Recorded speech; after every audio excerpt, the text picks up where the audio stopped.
Hello, and welcome to not just another white woman's podcast, The Beauty of Transformation.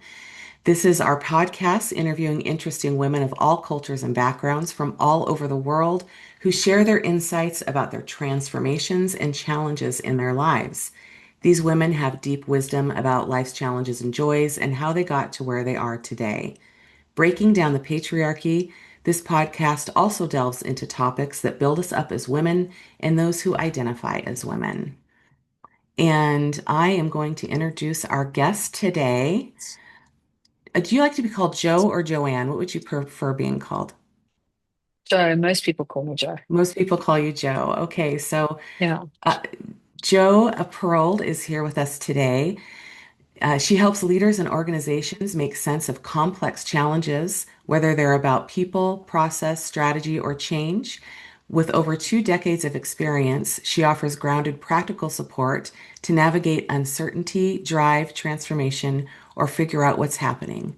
Significant changes can feel overwhelming, so her approach is personal and flexible. Perfect. Again, thank you so much for joining us today. I'm so glad you're here. And I would love for you to start by telling us where you are currently at right now. Sure. It's so nice to be here, Amy, with you. And I am currently in Johannesburg, South Africa. Wonderful. Now, is that where you grew up or? It is actually, it's kind of interesting because I live so Johannesburg is quite a big city, and Hmm. I live in a part of the city that's very close to where I grew up. So I grew up quite close to where I stay now, and I traveled a bit and did a whole lot of things and then ended up back here. Nice, nice. And you and I met through my husband, actually, because you're Yes. all in a group together. Would you like to share a little bit about what the Satir group is about? Yes, certainly. So Marcus and I are in a legacy cohort, learning more about the work of the wonderful family therapist Virginia Satir. And part of what we're busy doing is using her work in leadership contexts. So how do we bring the work of families and how do we bring the work of connecting and um, communicating well with each other into business and leadership contexts? And it's very, very exciting. That's great. That's great. So Mhm. is that newer to you, bringing that perspective into your own work? So actually not so new. I first heard about Virginia's work in 2012. And so since then, I've been weaving the bits that I knew into the work that I was already doing.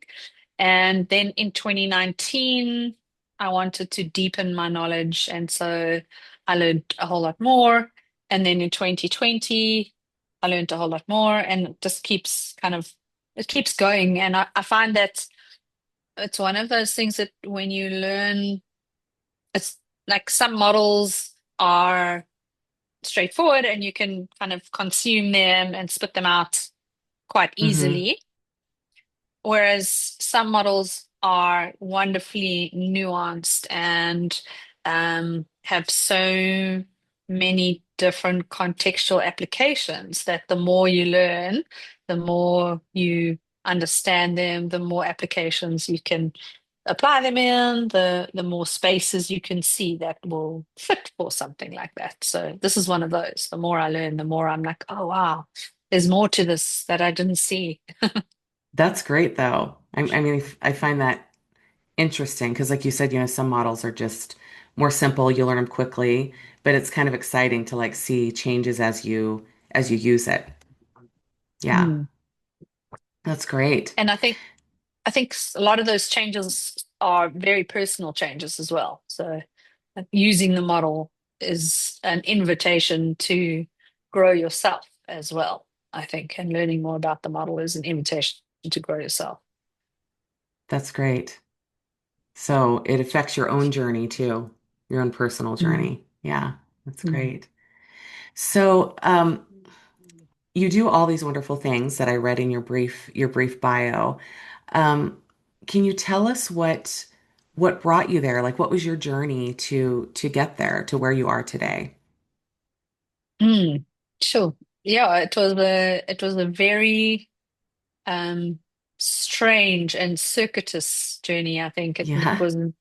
It was definitely it was definitely not planned. I think I didn't really always been creative, but didn't really know what I wanted to do when I left school. I had some ideas, but they didn't work out in the beginning.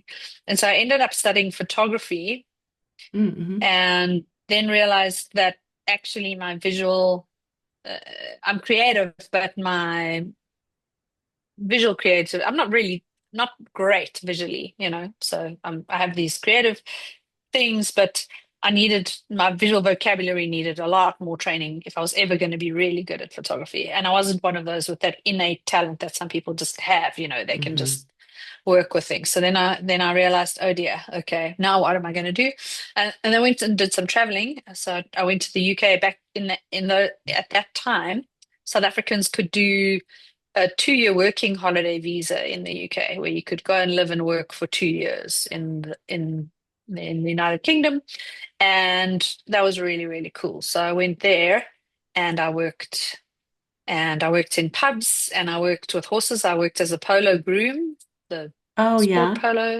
Uh-huh. Yeah, I met Prince Harry a few times. Oh, wow. Um, yeah, it was all very very interesting, and I had a lot of fun.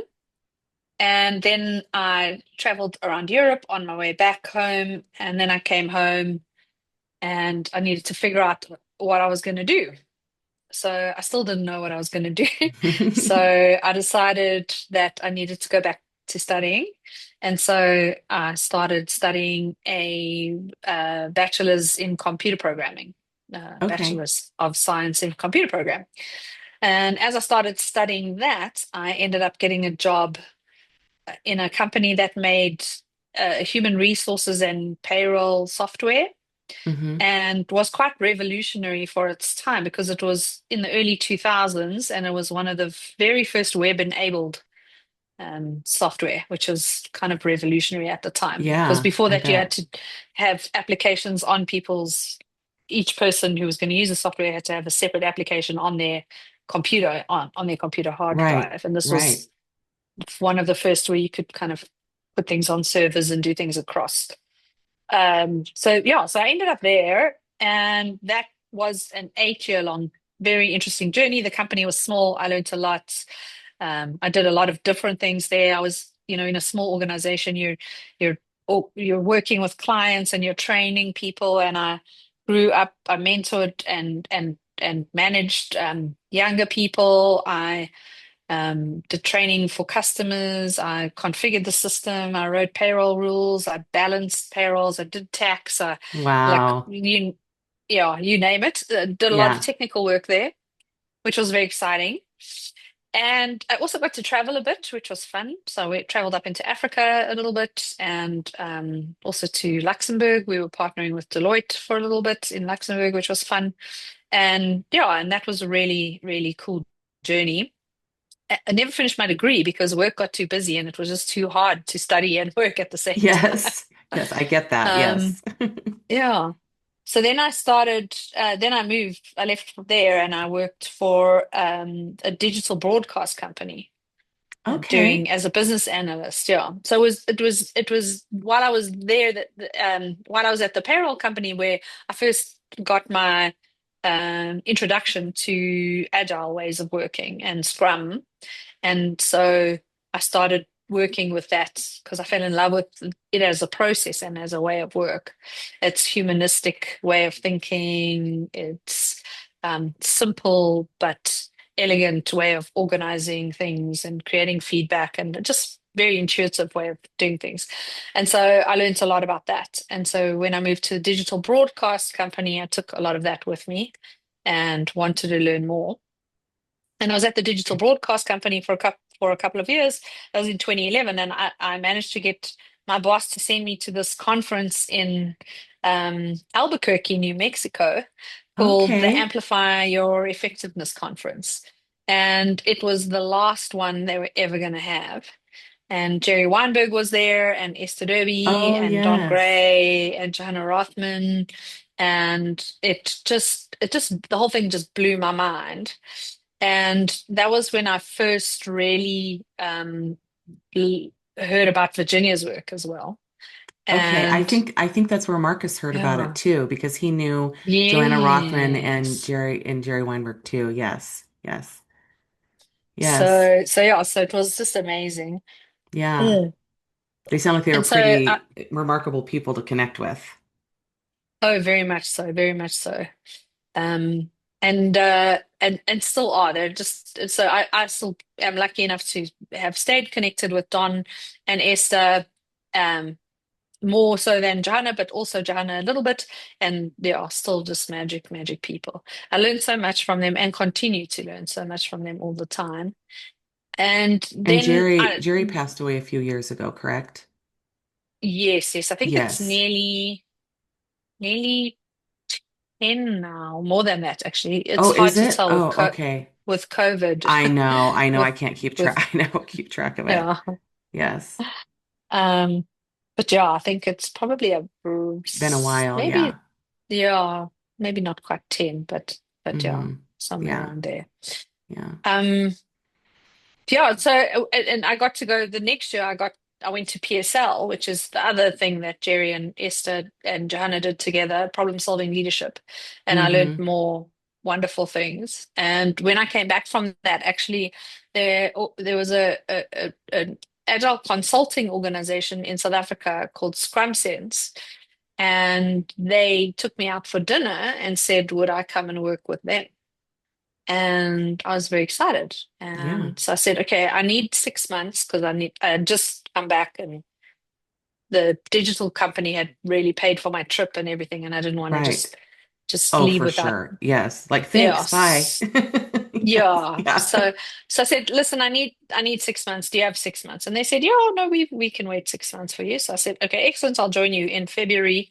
And yeah, and so I, I carried on working, setting up some of the agile processes, doing some training, um, hiring some new coaches, making sure that um, the legacy of their whatever they needed was set up well. And then I moved to this other organization, and that was quite also a very interesting journey. I was there for a little while, and then the owner of that company was looking to retire, and so he sold a portion of it to a German company. So we kind of did a little bit of a merger, and we Hmm. became Agile 42, part of a German company, and we did a lot of really cool things there. I was mostly Agile coach and trainer. I got my certified Scrum trainer certifications. I could train people, did all of that kind of thing. And then he wanted to retire, and so I was going to buy his shares. And so we were busy negotiating what did that look like, and Hmm. I was going to buy his shares, and what could the share contracting look like. And that was in January 2020. Oh, Mm, yes. mm. And so I had taken over the company as the director of the South African company, and he had kind of stepped away because he wanted to retire, and we were just finalizing the share deal. That was it. And then COVID Mm. hit, and so I was in charge. I was in charge of this company, with 8 people working for me. Yeah, in And COVID. COVID. And that was, yes, yes. And we Wow. were a training business and a coaching business, and most of what we did was in person, and it was a Oh. very, So very how did you interesting. navigate all that? Oh, it was very hard. Um, Hmm. I remember in the early days I was making and unmaking decisions. I had 2 people in Mauritius. I had one person in Germany, and her partner was in South Africa and also worked for me. And he wanted to go visit her in Germany and was trying to get a flight to go to her. And then nobody was allowed out. And then I was trying to figure out how to get everybody back in the country. But at that stage, there was no COVID yet in Mauritius. So I was like, oh, I don't know if you ladies want to stay, because our only client was in Mauritius, and that was the only Mm. revenue we had coming in. And Right. so we're trying to like figure out how do we protect the revenue that we've got coming in and still protect the people so that they don't get Yes. sick and still. Oh, So yeah, it was, and then flip our training business so we could start training online. And I yes. was the big trainer. So yeah, so it was hard. It was very hard. And then the German business, it wasn't always easy to work with them. And so yeah, so after at the end of 2020 and the beginning of 2021, trying to remember, it doesn't really matter, somewhere around there, I realized I couldn't stay anymore. And so I Mm-hmm. left. Yeah. Yeah. So I left and I started my own thing. Yeah. And I've been doing my own Nice. thing since then. Yeah. So since So 21, you've been that's, doing your yes, own yes, yes. I thing. think it's 2021 officially that I've been doing my own thing. And I worked for another German company as a full-time coach for them while I kind of set myself up and got on my feet and all of that kind of thing. And then I transitioned a little bit to part-time so that I could invest more in growing my business and still have a regular income stream coming in. And yeah, and that worked out quite well for quite a while. Um, but I think the agile market changed, and so I also needed to learn how to change what I did and become Mm-hmm. less about agile and processes and more about just the skills that I have are so transferable. So how do you market yourself in a new ways? And I guess I'm Yes. somewhere in the middle of figuring that out. Yeah. Yeah, and I think in the middle of all of that, I found the Satir Legacy program, and I think that that's been helping me to start to figure out what does my new journey look like. Yes. Yes. Mm, yeah, Wow, that that was a that is lot. quite a journey. I mean, I think I appreciate you sharing it. So you really had quite a journey getting to where you are with lots of skill building and meeting some really interesting professionals along the way and people and yeah. And so what is it specifically that got you to take the leap into entrepreneurship to just really go out on your own? Mm. That's a very great question. I think I've always wanted that, to be Hmm. honest. I've never been really good in organizations. So the first organization I worked in really worked for me because literally there were like 20 of us, and I was part of the first 5 or 10 people. And so we kind of built and ran that business together Hmm. in a lot of ways. And so there was a lot of autonomy and freedom. And Yes. and then when I moved to the digital broadcast company, and there were all these conditions about what I could and couldn't do with my laptop, and I had to have an access card and do a performance review, and then I was like, oh no, this isn't for me. So I knew I wasn't going to last very long there. Um, yeah, so I've just always wanted it, and I Yeah. think I think I was. I was scared, to go out on my own previously because I don't think I was ready for it anyway. But surviving COVID the way we did Hmm. and just knowing that I could do it because I had done it already. I had Right. run Right. You that had already, yes. business. Yeah. I'd run that business in the toughest Hmm. possible circumstances that were out there, and we had survived. And so yeah, so then I thought like anything else is going to be easier than that. Right. Well, And and that and so hard yeah. situation Oh, probably built your confidence a little bit, right? Because you're like, okay, well, if I can do that, maybe I can go out on my own. Yeah. Yeah. exactly, exactly. Yeah. And so yeah, so then I was ready. Yeah. Yeah.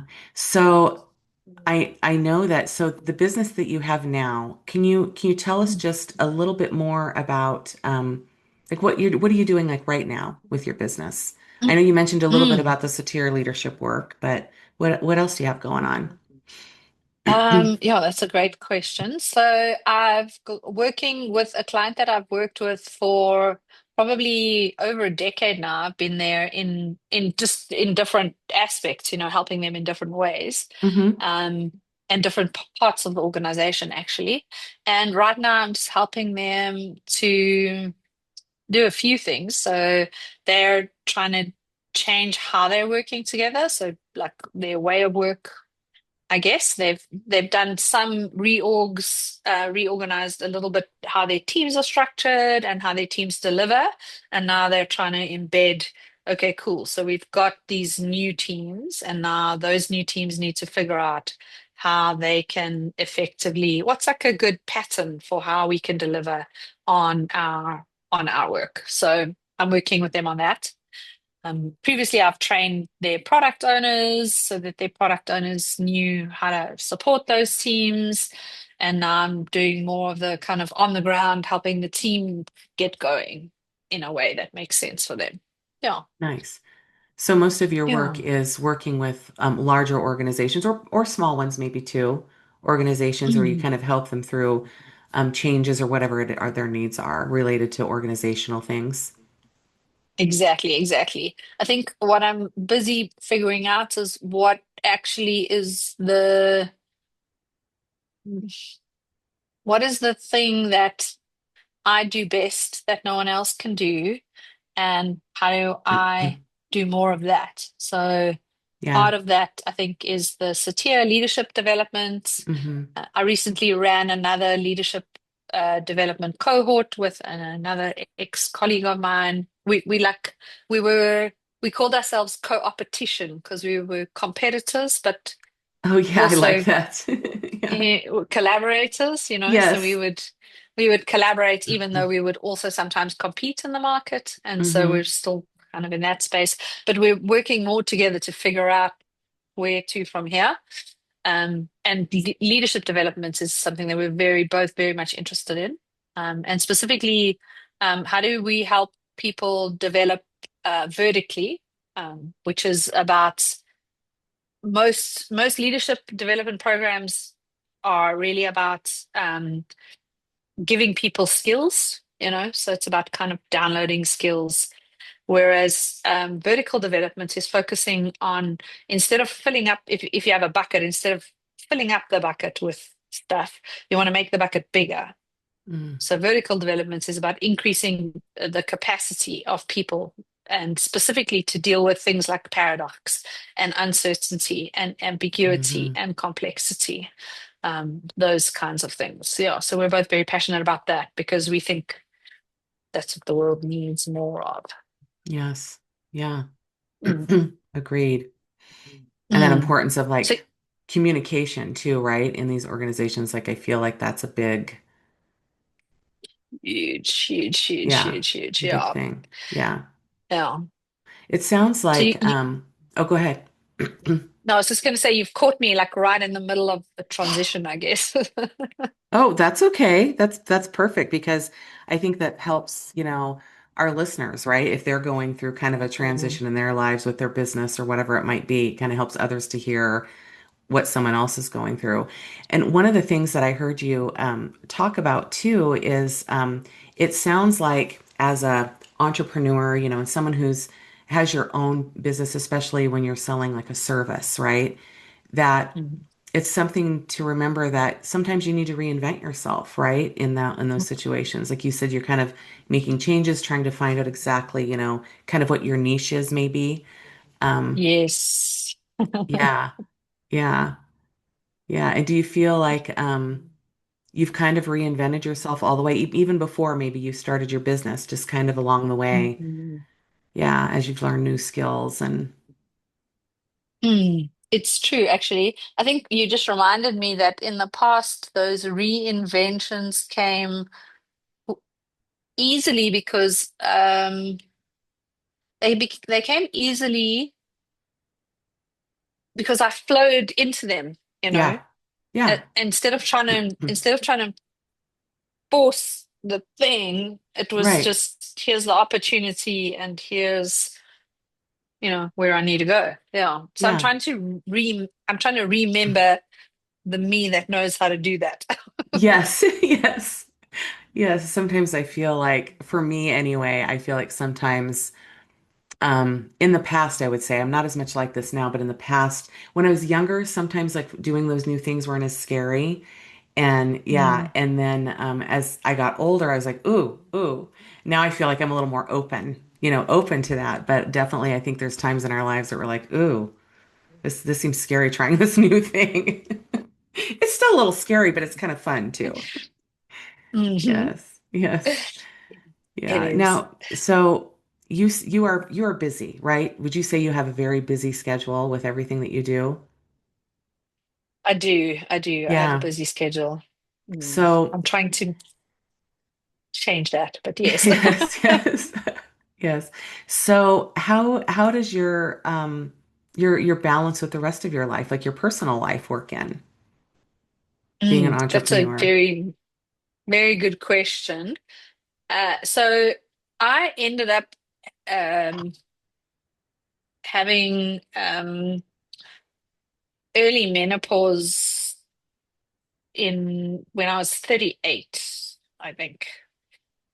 So it decided to just when I was 38, and I think it felt like the universe's way of telling me to slow down because I was just like Mm, hmm.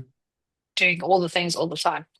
And so I had to learn, I had to actually reinvent my whole life because I was just nowhere. I couldn't remember stuff. I couldn't think properly. I was wanting to kill everybody. And it took me, and actually, because I was 38 and doctors don't believe that that's what's happening for you Hmm. at 38, it took Hmm. me 2 years to figure out what was going on as well and to get like real support. So during those 2 years, I had to learn how to really start taking care of myself. Hmm. I had to slow down. I had to exercise regularly. I had to eat differently. I had to sleep properly. Hmm. I had to all of these small little things that changed for Yeah. me over that period of time, and all of them helped me to become a better person and also to learn how to focus on balance and learn how to focus on setting boundaries and learned how to focus on taking care of myself as well Hmm. so that I could be available to other people. Yeah. Yeah. Yeah. So sometimes the universe just gives you Yes. uh, shouts at you. Well, first she whispers and then she starts shouting and then she starts Yes. screaming and then Yes. she throws a tantrum like a 2-year-old. And if you don't listen then that's Yes. your own Well, and I feel fault. like our bodies do. Actually, the more recent podcast interview I just did, Mm, the nurse that I interviewed talked a lot about how our bodies really let us know mm. when we need to slow down. Yeah. Yep. Yeah. It And might I even think be my something body as had simple been as like, trying to. go ahead, go ahead. No, no, you go first. I was just gonna say it, sometimes it's as simple as something as like our hips just hurting, right? Or our Mm, shoulders being more tense, exactly. or yeah. Exactly. And I think what I'm really learning up now, so the like this is a lesson that I keep learning, but what I'm really learning now is that like in order that I really need to stay present with myself Mm, and really stay present and connected with myself so that I can tune into those little signals because it is your body telling you these things. And my body had been yes. telling me for years. My body had been telling me in many, many ways, trying to tell me to breathe, to slow down, to take a breath, to look after myself, to set a boundary, to whatever. Yeah. Yeah. Sometimes it just takes So, lots of that, though, right? For us to really recognize it. Yes. It's like the universe and your body are going, uh, "Hey, listen to me." Yes. Yeah. Yeah. exactly, exactly. And then more recently, I wasn't listening again. And so I drove into the back of somebody. Yeah. And that was my latest whispering of just slow down. Yes. Yes. And I think the funny thing is, for me anyway, like I feel like when we finally do accept that, right? Accept that the fact that we need to slow down, it's kind of Mm. freeing in a way too. It Yeah. is. And you know what I'm actually discovering? I'm discovering that if I really do it well, then actually it feels life feels more expansive. It feels like there's more Yes. space. Yes. Right. Instead of feeling, and I guess, I mean, maybe that's just the perception because when you're rushing, you're just rushing and you're rushing and rushing and rushing, and you always feel like you don't have enough time for everything. But when you Yeah. just decide to, you know, it just feels more expansive. So this is what I'm this is my newest Yes. incarnation of Joe. Yes. Right. Instead of maybe like, we get to a place where we've been running by a sunset and not even noticing it. And maybe we actually stop and enjoy it and let our heart feel that. Yeah. Exactly, exactly. So I start my days taking the dogs for a walk every day, and Nice.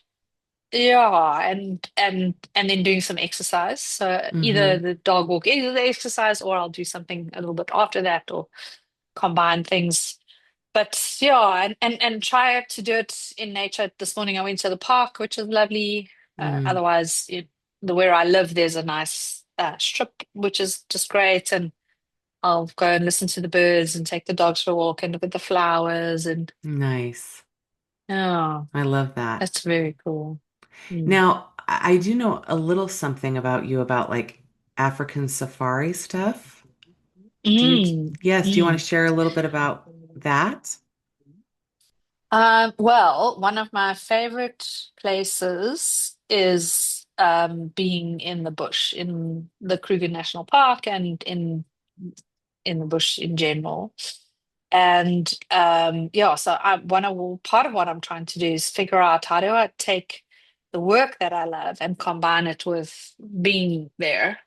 So yeah, so Mm. next year I'm trying to well, next year I'm organizing a retreat that does that combination of Oh, personal really? development work and safari.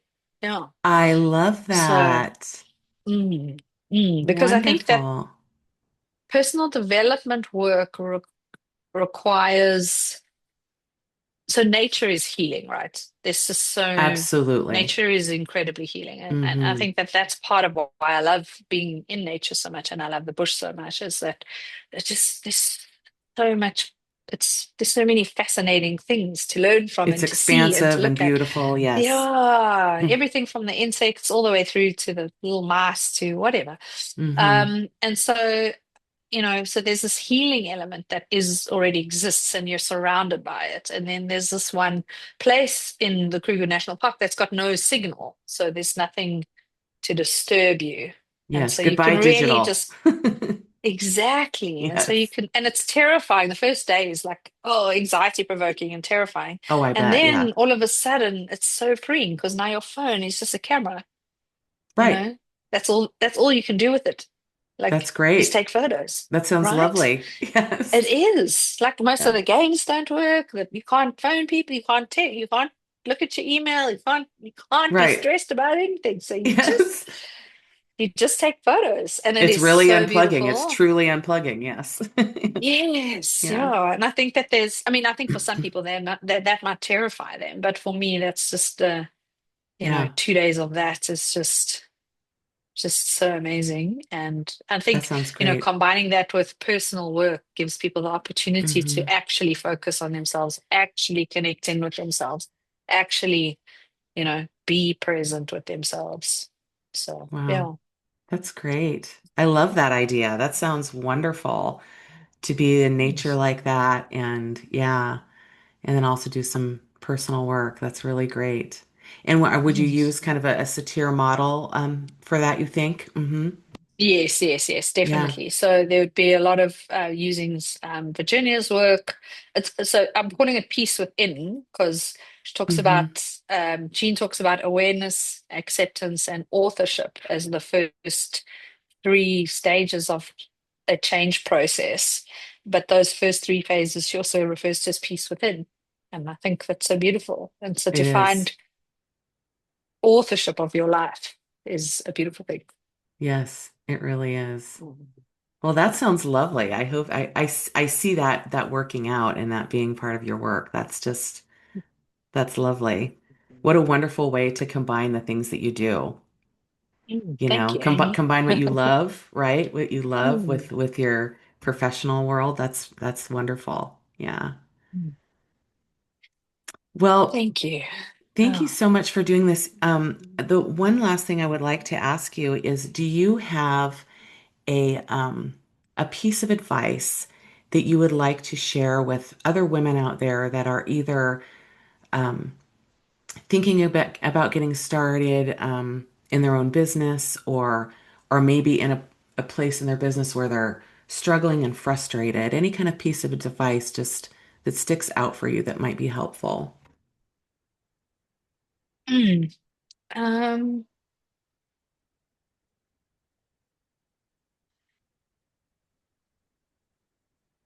yeah, I think sometimes thinking about doing something different is so scary because sometimes the unknown is much scarier than what we where we are already. And so sometimes we end up staying in places that actually don't serve us Hmm. because we're just so scared to take Yeah. a step into that unknown, take that step into that unknown. Um, but I think the women out there are probably